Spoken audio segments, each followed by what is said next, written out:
Hello students, मैं अंकुर बबेले आप सभी का स्वागत करता हूं मैग्नेट ब्रेन्स हिंदी पर। मैग्नेट ब्रेन्स हिंदी एक ऐसा प्लेटफॉर्म है जो हिंदी माध्यम की कक्षा 6 से लेकर कक्षा 12वीं तक का संपूर्ण पाठ्यक्रम बिल्कुल निःशुल्क में उपलब्ध करा रहा है। मैग्नेट ब्रेन्स मतलब है फ्री एजुकेशन, मतलब कि आपको यहाँ पर ना तो किसी प्रकार का कोई पेमेंट करना है, ना ही कोई सब्सक्रिप्शन परचेज करना है। आपको सभी वीडियोस मिलेंगे बिल्कुल निःशुल्क। चलिए बात करते हैं कि हम इस वीडियो से क्या पढ़ेंगे। तो हमारे वीडियो का जो टॉपिक होने वाला है, मतलब कि हम इस वीडियो में जो पढ़ने वाले हैं वो होगा हाथ का श्रम और वाष्प शक्ति को लेकर। मतलब हाथ के श्रम का मतलब क्या हो जाएगा कि हम मजदूरी, और वाष्प शक्ति मतलब कि हम इंजन के बारे में भी बात करेंगे। यहाँ पर ये टॉपिक है आपका कक्षा 10वीं के इतिहास का चैप्टर नंबर 4 औद्योगिकीकरण के युग का, है ना, उस चैप्टर से संबंधित ये टॉपिक है। तो हम हाथ के श्रम और वाष्प शक्ति पर बात करते हैं। क्या होगा हाथ का श्रम, है ना। हाथ के श्रम को आप कह सकते हैं सीधे सीधे, है ना, पहले ये दोनों चीजें अपन समझ लेते हैं, उसके बाद आगे बढ़ते हैं। हाथ के श्रम को आप सीधे सीधे कह सकते हैं कि मजदूरी, है ना। मजदूरी वो भी कैसी, जिसमें हाथ से काम किया जाता है, जिसमें क्या है, हाथ से काम किया जा रहा है, ना। और दूसरा जिसको आप कहते हैं वाष्प शक्ति, इस वाष्प शक्ति का जो उपयोग होता है, इस वाष्प शक्ति का उपयोग होता है इंजन के अंतर्गत, है ना। इंजन में वाष्प शक्ति का उपयोग होता है किसमें, इंजन में। चलो मैं उदाहरण देकर आपको बताता हूं, दोनों चीजें अपन क्लियर करते हैं। हाथ का जो श्रम है या हाथ श्रम कहलाता है, जैसे मैंने ये लिखा तो ये क्या हो गया, हाथ श्रम है। अगर मैं कोई एक बटन दबाता, है ना, अगर मैं कोई एक बटन दबाता और ऑटोमेटिकली ये सब कुछ लिख जाता, ये क्या कहलाता है, ये वाष्प शक्ति कहला जाती है। ये क्या कहला जाता है, इंजन का काम हो जाता। जैसे आपने देखा होगा कि पहले हम चलते थे, जैसे आप कभी केदारनाथ की यात्रा पर जाएं तो वहां पर क्या होता है कि आपको कुछ लोग मिलेंगे पिट्ठू, है ना, वो क्या है, आपको अपनी पीठ पर लाद कर ले जाएंगे। तो क्या कर रहे हैं, वो श्रम कर रहे हैं। एक मिलेगा आपको हेलीकॉप्टर व्यवस्था, आप बैठे, पायलट ने बटन दबाया, आपको उड़ा कर ले गया। क्या उसने आपको अपनी पीठ पर लादा, क्या नहीं लादा। तो ये क्या हो गया, ये हो जाता है इंजन। तो हम ऐसी ही दोनों ताकतों के ऊपर बात करने वाले हैं कि हाथ का जो श्रम है, हाथ श्रम है वो, और इंजन की शक्ति, इन दोनों को लेकर इस वीडियो में बात होगी। तो अब हाथ श्रम का मतलब आपको समझ में आ गया कि ये सीधा सीधा संबंधित है मजदूरों से, और वाष्प शक्ति का संबंध है सीधा इंजन से, या हम इंजन ना कह के क्या कहें, मशीनों से, है ना। इसका संबंध होगा मशीनों के साथ। जैसे आपने देखा होगा गांव के अंदर पानी लगाने के लिए, खेत में पानी देने के लिए डीजल इंजन होता है, यह मोटर होती है, बटन दबाया, उसने कुएं से पानी निकाला और डालने लगी। अगर आज से 100 साल पहले चले जाओ तो लोग बाल्टी से या बैल से या पड़े का उपयोग करके कुएं से पानी निकालते थे और फिर वो पानी अपने खेतों में डालते थे। उसको अलग अलग जगह अलग अलग नाम से जानते हैं ना। ट्यूब का बहुत बड़ा सा बना देते थे, जिसे अब राजस्थान में भी देखेंगे चलन में है, ऊंट से खींचते जाते, क्योंकि इतनी गहराई है, बहुत गहरा है, कई सारी मशीनें काम नहीं कर पाती छोटी मोटी। तो जहां मशीन आएगी उसको आप कह सकते हैं वाष्प शक्ति। क्योंकि हमारे यहां पर जो इंजन बनेगा वो सबसे पहले भाप से चलने वाला इंजन बनेगा, इस कारण से हम वाष्प शक्ति की बात करेंगे। तो वाष्प शक्ति इंजन से और मशीनों से संबंधित होगी। हाथ से किए गए काम को हम हाथ के श्रम से समझेंगे। आप देखें कि जब हम जो बात कर रहे हैं ये ब्रिटेन के अंतर्गत की बात हो रही है, तो आप विक्टोरिया कालीन ब्रिटेन में जब देखते हैं, विक्टोरिया कालीन ब्रिटेन का मतलब क्या हो जाता है कि जब महारानी विक्टोरिया का शासन था ना। विक्टोरिया कालीन का मतलब क्या है, जब महारानी विक्टोरिया का शासन था। कौन है ये महारानी विक्टोरिया, तो ये ब्रिटेन की रानी हुआ करती थी, वहां की महारानी हुआ करती थी। तो ये विक्टोरिया महारानी का शासन था, उस समय की बात की जा रही है, उनके शासन की। विक्टोरिया कालीन ब्रिटेन में मानव श्रम मतलब इंसान के हाथ से काम करवाया जाएगा, मानव श्रम की कोई कमी नहीं है, मतलब मजदूरों की कोई कमी नहीं है। एक श्रम वैसा भी होता है कि गधे का उपयोग करके, खच्चर का उपयोग करके, जानवर का उपयोग करके भी काम करवाते हैं। जैसे आपने खेत में हल चलाते हुए देखा होगा कि उसमें एक आदमी लगा तो रहता है, लेकिन हल खींचने का असली में काम कौन करता है, बैलों के द्वारा किया जाता है। तो उसमें मानव का श्रम है तो, लेकिन बैलों के बराबर नहीं है। यहां पर क्या बात की जा रही है, जहां इंसान काम करते हुए दिखेगा, है ना, मानव श्रम की कोई कमी नहीं थी।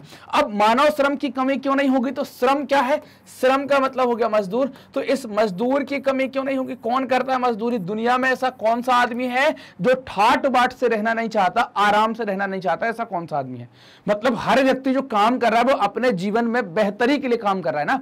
ऐसा तो कोई व्यक्ति नहीं होगा ना दुनिया में कि बोले हम काम करेंगे और जीवन हमारा नर्क में चला जाए, ऐसा तो कोई होगा नहीं। हर व्यक्ति कोशिश करता है कि उसने आज जो जिंदगी जी है, आने वाले दिनों में वो इससे बेहतर जिंदगी गुजारे, इसके लिए काम करता है। कुछ लोग अलाल होते हैं, अलाल का मतलब मतलब समझते ना, आलसी, जो कुछ लोग आलसी होते हैं वो काम नहीं करते, लेकिन उनकी भी इच्छा ये नहीं होती कि हमारी जिंदगी दिन पे दिन गर्त हो जाए। उनकी भी होती है कि हमारा पड़े पड़े काम चलता रहे, कोई हमको देता रहे, हम खाते रहें और पड़े रहें, है ना। तो हर व्यक्ति आराम चाहता है, हर व्यक्ति बेहतर जिंदगी चाहता है। तो कौन व्यक्ति काम करेगा? तो काम करना मजबूरी होती है आपकी, कि आप बेहतर कल चाहते हैं, बेहतर भविष्य चाहते हैं, इस चक्कर में आप काम करेंगे।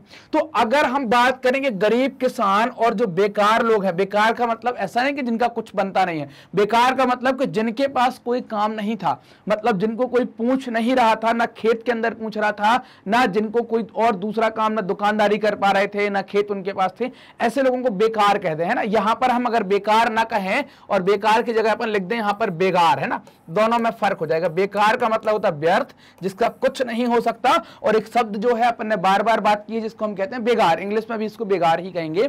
बेगार का मतलब क्या हो जाता है कि वो व्यक्ति जो दिन भर काम करता है लेकिन शाम को उसको कुछ मिलता नहीं है, उनको कहते हैं बेगार, है ना। दिन भर काम किया लेकिन उसको शाम को जो सैलरी मिलनी चाहिए, या जो भी मंथ एंड पर मिलनी चाहिए, या आपके दिन के खत्म होने पर मिलनी चाहिए, उसको कुछ मिलता नहीं है।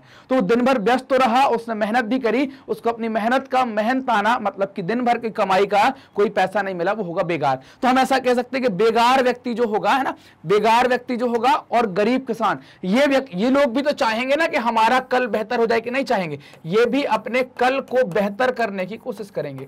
और क्या कर सकता है गरीब आदमी और जो बेगार है, जिसको उतना देखने को नहीं आया, वो क्या करेगा? अपना कल बेहतर करने के लिए कुछ कमाएगा, है ना, कुछ कमाएगा। कमाना क्या है? उसको डायरेक्टली ऐसा तो होगा नहीं कि भाई ये अभी खेत में काम कर रहा था और वो गया, बोले सीधा हम तो एकदम वो लगा देते हैं, बोले जैसे हेनरी फोर्ड ने फैक्ट्री लगाई है, बोले हम भी अपनी एक ट्रैक्टर की फैक्ट्री डाले थे। ऐसा हो सकता है क्या?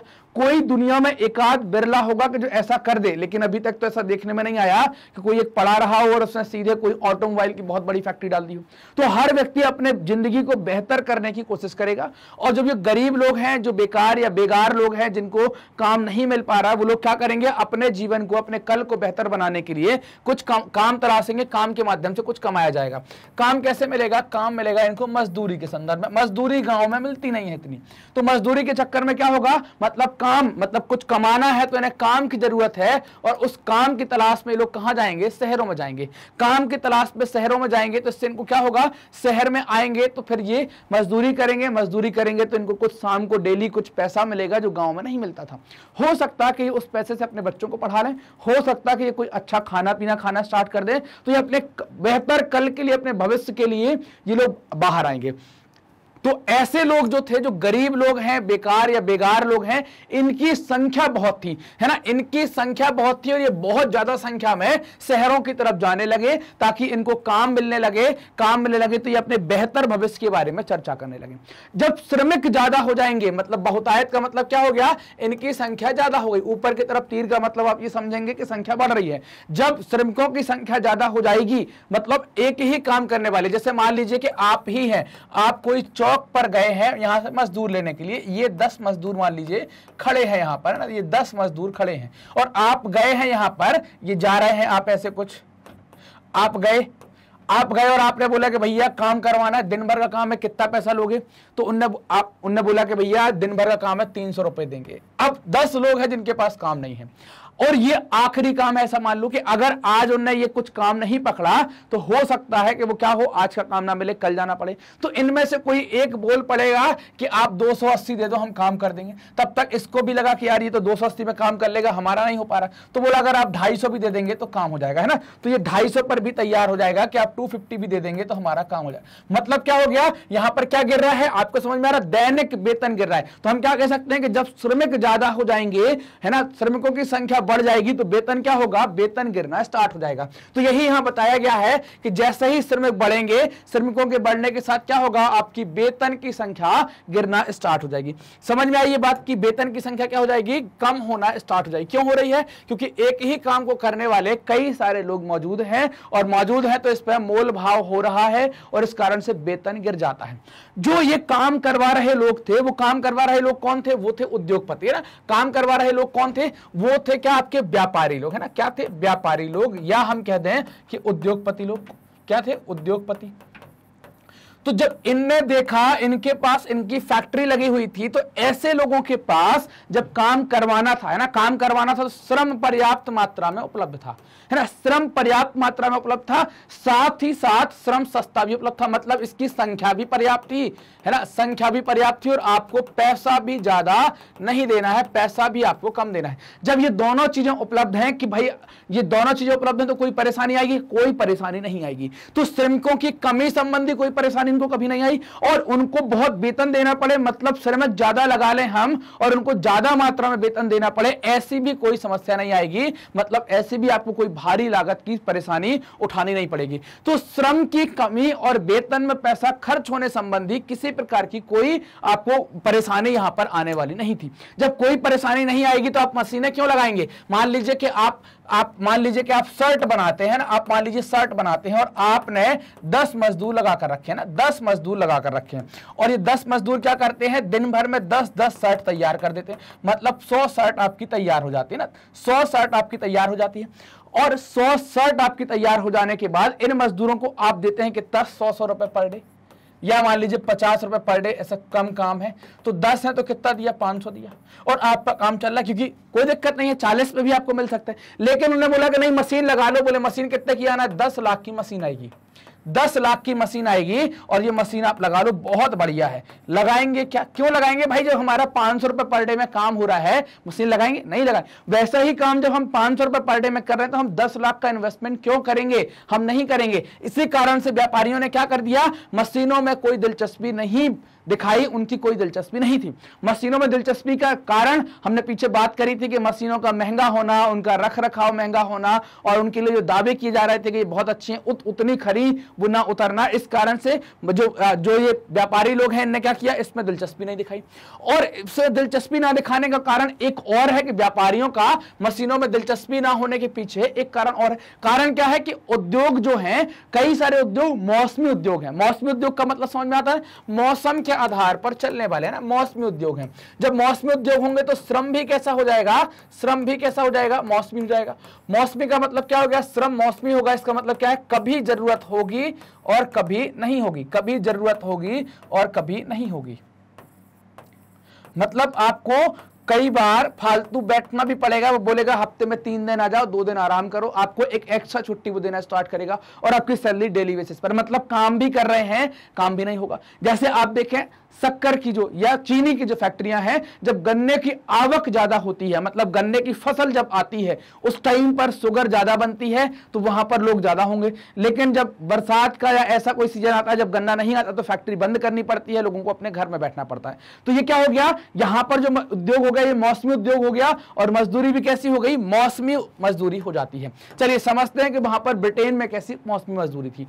श्रमिकों की मांग मौसम के आधार पर घटती बढ़ती रहती थी। ये बात हमने समझी कि भाई उद्योग भी तो मौसम के आधार पर चल रहा है। जब उस उद्योग को कच्चा माल जिस मौसम में मिलेगा तो वो उत्पादन ज्यादा करेगा उस मौसम में। जब ज्यादा उत्पादन करेगा तो उसको ज्यादा लोगों की जरूरत पड़ेगी कि भाई लोग ज्यादा हो, हम और ज्यादा उत्पादन कर लें, तो मजदूरों की मांग ज्यादा रहेगी। लेकिन जब उसको कच्चा माल किसी मौसम में नहीं मिलेगा तो वो उद्योग बंद कर देगा 2 महीने 3 महीने के लिए। जब वो बंद कर देगा तो फिर आपकी जरूरत नहीं होगी, आपको ही बोलेगा 3 महीने आप घर में ऐश करके आओ, फिर अपन बाद में बात करेंगे। तो क्या होगा, 3 महीने के लिए आपको फालतू बैठना पड़ेगा, आपको कोई काम यहां पर नहीं मिलेगा।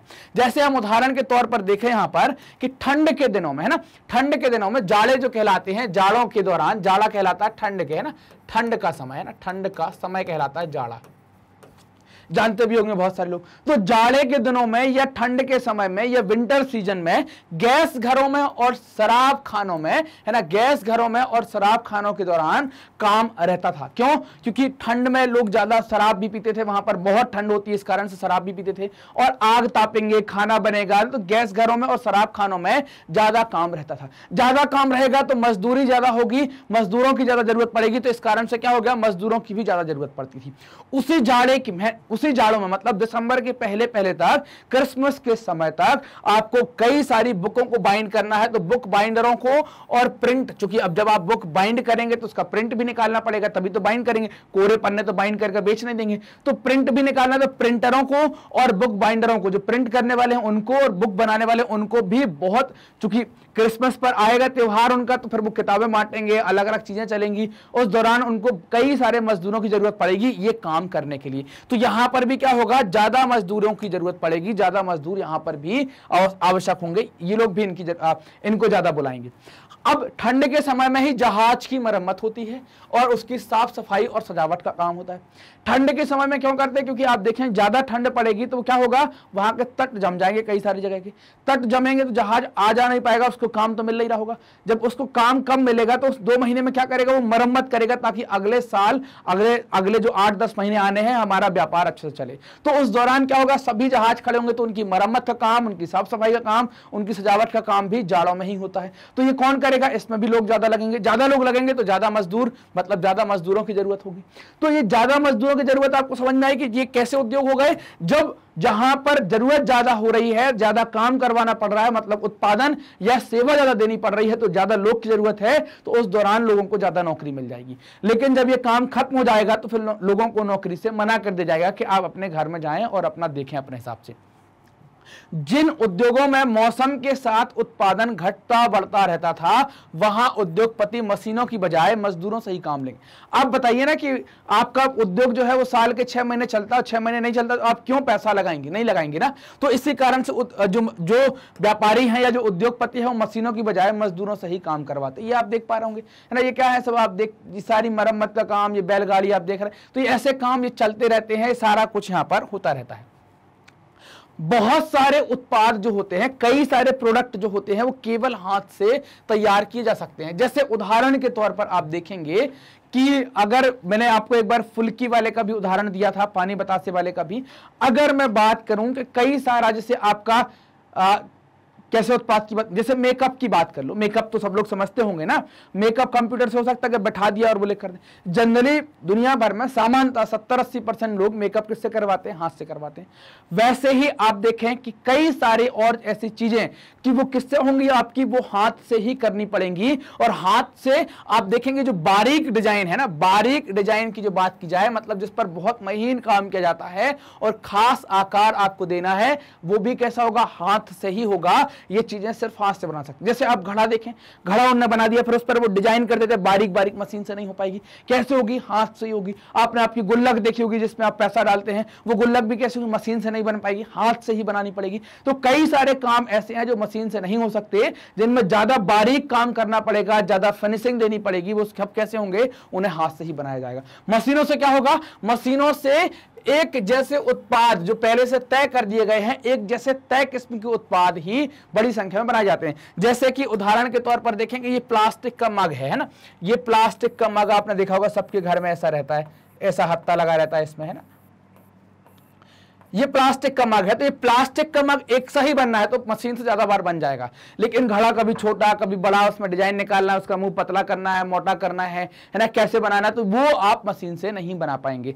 तो बात समझ में आई कि भाई अगर एक जैसा ही उत्पाद होगा, एक जैसे तरीके का ही प्रोडक्ट होगा, तो उसको आप मशीन से बना लेंगे। लेकिन अगर बारीक काम करना है, आपको कोई खास तरीके की डिजाइन देना है, कोई खास आकार देना है, आप इवन कपड़ों के अंदर भी बात करें, कपड़े में भी आप कई बार डिजाइन देते हैं, तो आपका डिजाइनर होता है, आपने देखा होगा कि भाई उसने डिजाइन किया है, तो वो डिजाइनर क्या करता है, आपके कपड़े को खास तरीके से तैयार करता है, अपने हाथ से डिजाइन देता है वहां पर। तो ऐसी खास चीजें और बारीक डिजाइन हाथ से ही तैयार की जाएगी। उदाहरण के लिए आप देखेंगे, ब्रिटेन में 19वीं सदी के मध्य में 500 तरह के हथौड़े और 45 तरह की कुल्हाड़ियां चलती, जिनके ऊपर बहुत बारीक काम किया गया है, छोटा छोटा काम किया गया है, अलग अलग प्रोफेशन के हिसाब से हथौड़े और कुल्हाड़ियां बनाई गई थी। तो आप देख रहे हैं 500 प्रकार के हथौड़े और कुल्हाड़ियां, आप देख रहे हैं कि अलग अलग प्रकार के हथौड़े कुल्हाड़ियां बनाई जा रही हैं। और इनका उपयोग किस में कर रहे हैं, बहुत सजाकर। लोगों का शौक होता था कि हम ऐसी कुल्हाड़ी रखेंगे, हम ऐसा हथौड़ा रखेंगे, ये बहुत शौक होते थे। और उस शौक से उनकी पहचान होती है कि ये हमारा वाला हथौड़ा है, हम तो ऐसे वाले का ही उपयोग करते हैं। तो उससे क्या होता है कि भाई उनको लगाव हो जाता है, और वो फिनिशिंग केवल किससे आएगी, सिर्फ हाथ से आएगी, मशीन नहीं दे पाएगी। आप भी देख पा रहे होंगे, सबके अलग अलग साइज के हथौड़े आप देख रहे होंगे सबके हाथ में। तो सबकी अपनी पसंद है, अपने काम करने का तरीका है। जैसे आप क्रिकेट के बैट को आपने देखा होगा, हर खिलाड़ी के बैट की अपनी पसंद है, किसी का भारी किसी का हल्का। और वो क्रिकेट का बैट भी कैसे बनता है, उस पर बारीक डिजाइन कैसे बनती है, हाथ से बनानी पड़ती है, मशीन से नहीं बनता कि पेड़ का लट्ठा डाल दिया बोले बैट बनकर तैयार हो गया। हाथ से बनाता है, कारीगर तैयार करता है। तो ये बात समझ में आ गई होगी आपको कि जो हाथ है वो क्या है, हाथ से बारीक और डिफरेंट आकार की आप चीजें तैयार कर सकते हैं। फिर से चलते हैं हम विक्टोरिया कालीन ब्रिटेन में, चूंकि विक्टोरिया कालीन ब्रिटेन की ही हम चर्चा कर रहे हैं, तो विक्टोरिया कालीन ब्रिटेन में जो बड़े वर्ग के लोग हैं, मतलब कि जो उच्च वर्ग के लोग हैं, जो कुलीन हैं और जो पूंजीपति हैं, ये कुलीन, पूंजीपति और उच्च वर्ग के लोग हमेशा हाथ से बनी चीजों को ही तहरीज का मतलब क्या, उनको प्रेफरेंस देते थे, उनको तवज्जो देते थे। वो जो हाथ से बनी चीजें, वही कपड़ा वो पहनेंगे, भाई जड़ाऊ वाला वो सामान है वही इनके द्वारा पहना भी जाएगा, वही ये लोग अपने घर में, भाई प्लेट भी होगी, जैसे आप देख पा रहे हैं कि कुछ लोग ये हाथ से बना है, ये सब हाथ से बने सामान है, तो ये हाथ से बने सामानों को ये क्या कहते हैं, ज्यादा तवज्जो देंगे, ज्यादा तहरीज देंगे, ज्यादा प्रेफरेंस देंगे, वो पसंद ज्यादा ये करेंगे। क्यों करेंगे, इसके पीछे कारण है कि ये ऐसा क्यों कर रहे हैं, तो ऐसा इसलिए कि हाथ से बनी चीजों को परिष्कार और सुचारू सुरुचि का प्रतीक माना जाता है, कि भाई इनको बहुत अच्छे तरीके से, बहुत मन लगाकर इनको तैयार किया गया होगा, तो पहली बात ये हो गई। दूसरा, इसमें बहुत बारीकी से फिनिशिंग दी जाती है, मतलब कि हाथ से बनी चीज में फिनिशिंग बहुत अच्छी होती है, एक एक चीज पर बहुत ध्यान दिया जाता है, इस कारण से भी एक एक करके बनाया जाता है। ऐसा नहीं है कि फैक्ट्री में डाल दिए, एक एक करके बनेंगे, एक बार में एक चीज तैयार की जाएगी, इस कारण से कि उसकी गुणवत्ता में भी कोई फर्क नहीं होगा और बहुत ध्यान रखा गया होगा। डिजाइन हमेशा अच्छा होता है, डिजाइन में बदलाव भी कर सकते हैं, डिजाइन हमेशा अच्छा होता है, इस कारण से बड़े लोग, ब्रिटेन के उच्च वर्ग के लोग, कुलीन वर्ग के लोग और पूंजीपति हमेशा हाथ से बनी चीजों को तहरीज देते हैं। मशीनों से बनने वाले उत्पादों को उपनिवेशों में निर्यात, मतलब जैसे जहां पर इन्हें गुलाम बनाया ना, जिन देशों को जहां पर इन्हें उपनिवेश बनाया है, उन उपनिवेशों में निर्यात कर देंगे। जैसे भारत इनका उपनिवेश था, तो भारत में ये निर्यात कर देंगे और यहां पर इसको बिकवाएंगे जबरदस्ती, ताकि क्या हो, इनको बड़ा मुनाफा मिल सके। तो हाथ से बनी चीज समझ में आई ना, कि हाथ से बनी चीज उस टाइम पर फैशन था कि यार हमने हाथ से बनी पहनी है, हमने अलग से डिजाइन करवाई है। क्यों? क्योंकि उसकी फिनिशिंग अच्छी है, उसका डिजाइन अच्छा है, उसको मन लगाकर तैयार किया गया है, एक एक करके तैयार किया गया। इन सब कारण से ये बड़े लोग ये हाथ से बनी चीजों को तहरीज देते थे। मशीनों का इस्तेमाल क्या होगा, तो मशीनों का इस्तेमाल जो है वो जिन देशों में मजदूरों की कमी होगी वही मशीन का इस्तेमाल करेंगे। मशीन एक्चुअल में करता क्या है ना, मशीन क्या करता है, मशीन कई सारे लोगों का काम क्या करता है, कई सारे लोगों का काम एक व्यक्ति के द्वारा करवा लेता है, एक व्यक्ति से करवा लेता है, यही है ना मशीन। जैसे आपने मशीन के बारे में अगर मैं उदाहरण लूं, करवा लेता है। जिसे उदाहरण लिया जाए कि अगर हम आपके कंप्यूटर की बात करें, तो आपका जो कंप्यूटर है वो एक कंप्यूटर कई सारे लोगों की काम कर देता है। जैसे टिकट बुक करना है तो वो भी कर दिया, जैसे कोई टाइप चीज करनी है वो भी कर दिया, पिक्चर देखनी है वो भी कर दिया, तो कई सारे काम कर देगा। तो क्या होगा कि ये कई सारे काम करेगा, तो कई सारे लोगों के पास आपको जाना नहीं पड़ेगा। तो इससे क्या है कि ये मशीन वहां पर ज्यादा उपयुक्त होगी जहां पर मजदूर कम होंगे। कहां पर उपयुक्त ज्यादा होगी, जहां पर मजदूरों की कमी होगी वहीं पर इनकी उपयुक्तता ज्यादा होगी। जहां मजदूर आसानी से मिल रहे हैं, सस्ते मिल रहे हैं, वहां पर क्या करना मशीन का, क्यों लगाएंगे 10-20 लाख रुपए फ्री फोकट में, जब 500,000 रोज का खर्च करके अपना काम चल सकता है। तो जिन देशों में मजदूरों की कमी है वहीं पर मशीनों का इस्तेमाल किया गया, बाकी जगह पर मशीनों का इस्तेमाल इतना नहीं हुआ। तो उन देशों पर मशीनों का इस्तेमाल क्यों किया गया, देखिए आप कम से कम मजदूरों का उपयोग करके, हमने वही बात करी ना कि मशीन क्या करता है, ज्यादा लोगों का काम 1 या 2 या 4 लोगों से करवा लेता है। तो कम से कम मजदूरों का इस्तेमाल करके अपना काम चला सकें या अधिकतम उत्पादन प्राप्त कर सकें, इसके लिए वो लोग मशीनों का उपयोग करते हैं। चूंकि लेबर कम उपलब्ध है तो उस लेबर को मशीन पर चढ़ाएंगे, और जैसे ही मशीन पर, जैसे आप देखो है ना, आपने चरखा देखा होगा, गांधी जी वाला ऐसा चरखा आपने देखा होगा, है ना, आपने देखा होगा, बिल्कुल गारंटी से देखा होगा, पिक्चरों में तो देखा ही होगा। और यहां बैठ के घुमाते, इससे कितना धागा बनता है, एक ही धागा बनता है ना इससे। और जब यही हम फैक्ट्री में चले जाते हैं तो एक साथ हमने 20 चरखे लगा दिए और एक आदमी उसको घुमाई जा रहा है, साइकिल का पहिया उसको बैठा दिया, तो क्या हो रहा है, एक साथ 20 धागे बन रहे। मतलब मशीन आ जाने से क्या हो गया, अभी ये चरखा 20 लोग लेकर बैठते तब 20 अलग अलग धागे बन पाते। उनने क्या कर दिया, एक मशीन बना दी और उसमें एक इंजन लगा दिया और एक आदमी को बैठा दिया कि बोले तुम देखते रहना, धागा मिक्स तो नहीं हो रहा है बस। तो अब एक आदमी क्या कर दे रहा है, 20 लोगों का काम कर दे रहा है। तो मशीन कहां लगाई जाएगी, जहां केवल उत्पादन, जहां मजदूर कम होंगे, इस कारण से मशीन लगाएंगे ताकि हमारा उत्पादन कम ना हो, वे अपना काम चला रहे। उदाहरण के लिए 19वीं सदी के अमेरिका में यही स्थिति। अमेरिका की पॉपुलेशन आप देखेंगे, आज भी जनसंख्या देखेंगे तो उसका एरिया बड़ा है, जनसंख्या बहुत बैलेंस स्थिति में है, 30 से 50 करोड़ के बीच में वो रहता है। तो लोग कम है तो कैसे काम होगा, तो वहां पर मशीनें लगानी ही पड़ेंगी, ये उनकी मजबूरी होगी। तो मशीनों का उपयोग करके ही वो काम वहां पर चला पाएंगे। लेकिन आप अगर वहीं अमेरिका का उदाहरण लेते हैं और अगर ब्रिटेन का उदाहरण लें, तो अमेरिका में मशीन लगानी पड़ रही है और ब्रिटेन में काम वालों की कोई कमी नहीं है, भरकर लोग हैं, तो यहां पर मशीन नहीं लगाई गई क्योंकि यहां पर कामगारों की कोई कमी देखने को नहीं मिलती है। अब आपकी किताब में एक सोर्स दिया गया है, सोर्स नंबर का, तो इस पर देखते हैं, पढ़ते हैं क्या कहता है सोर्स। विल थॉर्न मौसमी काम की तलाश में निकलने वाले मजदूरों में से एक थे। मतलब कि ये कैसी बात करेगा, मौसमी मजदूर की बात आ गई यहां पर, तो हम सबसे पहले समझ लेते हैं कि यहां पर क्या होगा, मौसमी मजदूरी के बारे में बात होगी। किसके बारे में, मौसमी मजदूरी के बारे में बात होगी। तो मौसमी मजदूर एक हमको मिल गए, विल थॉर्न मौसमी काम की तलाश में निकलने वाले मजदूरों में से एक थे। ऐसे हजारों मजदूर रहे होंगे। उन्होंने ईंटें हुई, मतलब क्या किया कि मौसमी काम, जब ईंट का काम आया तो ईंटें हुई और अन्य छोटे मोटे काम किए। वह बताते हैं कि नौकर है ना, नौकरी के लिए इच्छुक किस तरह पैदल लंदन जाते थे ना, नौकरी की इच्छा रखने वाले किस तरह लंदन जाते थे या जाया करते थे, या क्या परेशानियां उनको उठानी पड़ेंगी, उसका वो जिक्र कर रहे हैं। तो उनको कहना है कि भाई नौकरी लंदन में आसानी से मिलेगी, और लंदन में जाने के लिए उनकी इच्छा थी कि भाई नौकरी कहां करें, हम लंदन में ही करें। तो वो हमेशा से लंदन जाना चाहते थे। मेरी इच्छा हमेशा एक पुराने दोस्त के खतों को पढ़कर और मजबूत हो जाती थी कि लंदन जाऊंगा तो बहुत मजे करेंगे, है ना। वह ओल्ड कैंट रोड पर गैस वर्क्स में काम करता था। आखिरकार मैंने जाने का मन बना लिया। नवंबर 1881 में मैं दो दोस्तों के साथ, है ना, मैं दो दोस्तों के साथ सफर पर निकल पड़ा, है ना, आगे बढ़ पड़े, इस आशा से भरे हुए कि वहां पहुंचते ही अपने, है ना, वहां पहुंचते ही अपने दोस्त की मदद से हमें रोजगार मिल जाएगा, है ना, कि वहां जैसे ही पहुंचेंगे हमारा दोस्त मदद कर देगा और हमको रोजगार मिल जाएगा। कहां पर रोजगार मिल जाएगा, लंदन में रोजगार मिल जाएगा। जब हम निकले तो हमारे पास कोई खास पैसा नहीं था, थोड़ा बहुत पैसा था। लंदन तक के रास्ते के लिए खाने और रात के ठहरने का पैसा भी नहीं था कि हम लंदन तक पहुंचे तब तक हमारे पास खाने और ठहरने का पैसा हो। कई दिन हम 20 मील और कई बार उससे कम पैदल चलते थे। तीसरे दिन हमारे पास पैसे खत्म हो गए। दो रातें हमने बाहर ही सोते हुए गुजारी। एक बार भूसे के ढेर के तले और एक बार खेत में बने शेड में। लंदन पहुंचने पर मैंने अपने दोस्त को ढूंढने का प्रयास किया, लेकिन नाकामयाब रहा। मोबाइल फोन नहीं था ना आपके जैसा कि डायल करेगा वो नंबर और बुला लेगा, तो सब मोबाइल फोन नहीं था ना, इस कारण से वो नाकामयाब रहा। पैसा तो जा ही चुका था, खत्म हो चुका था। इसलिए अब हमारे पास देर रात तक यहां वहां भटकते रहने के अलावा और कोई चारा नहीं था। शाम को हम सोने का कोई ठिकाना ढूंढते हमने एक पुरानी इमारत ढूंढी और एक रात उसी में बिताई। अगले दिन इतवार था। दोपहर बाद हम ओल्ड कैंट गैस वर्क्स पहुंचे। वहां हमने काम के लिए अर्जी दे दी। यह देखकर मेरे अचरज की सीमा न रही कि हम जिसे ढूंढ रहे थे वह वहीं काम कर रहा था।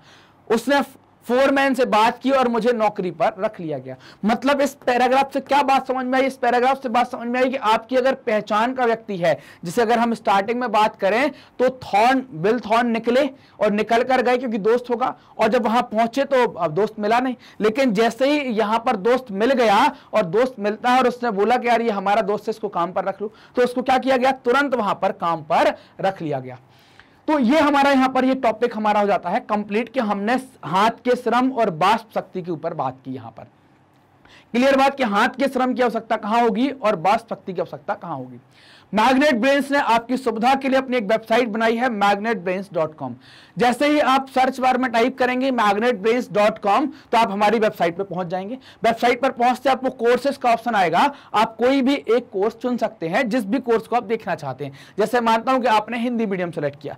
हिंदी मीडियम सेलेक्ट करते ही आपको आपकी क्लास चुननी है। आपने क्लास 10 सेलेक्ट की, चूंकि आप क्लास 10वीं के विद्यार्थी, इस कारण से 10वीं चुनी। जैसे ही आप 10वीं चुनते हैं तो सारे टीचर आपके सामने आ जाएंगे। जो भी सब्जेक्ट आप पढ़ना चाहते हैं व्यवस्थित तरीके से यहां से पढ़ सकते हैं। तो आप मान लीजिए कि आप हिस्ट्री देखना चाहते थे, तो आपने क्लिक किया यहां पर वॉच नाउ लिखा हुआ है और आपकी किताब का नाम भी लिखा हुआ है भारत और समकालीन विश्व 2। तो आपने यहां पर क्लिक किया वॉच नाउ पर, और जैसे क्लिक करते हैं तो क्या होगा, उस हिस्ट्री के सभी चैप्टर ओपन हो जाएंगे। हर चैप्टर पर क्लिक करके उससे concept video, one shot, NCERT solution, MCQ, कुछ भी जो भी आप देखना चाहते हैं सब कुछ यहां पर उपस्थित है। आप क्या करें, जो भी चीज देखना चाहते हैं उसके आगे ऐसा वॉच नाउ लिखा होगा, उस वॉच नाउ पर क्लिक करें। क्लिक करते ही वीडियो चल जाएगी। पूरा वीडियो देखने के बाद अगले वीडियो पर जाने के लिए नेक्स्ट वीडियो का उपयोग करें। इससे आपकी समय की बचत होगी और आप लंबी समय तक, लंबी देरी तक बैठकर पढ़ पाएंगे। मैग्नेट ब्रेन्स हिंदी माध्यम के विद्यार्थियों के लिए कक्षा 6वीं से लेकर कक्षा 12वीं तक का संपूर्ण पाठ्यक्रम बिल्कुल निःशुल्क में उपलब्ध करा रहा है।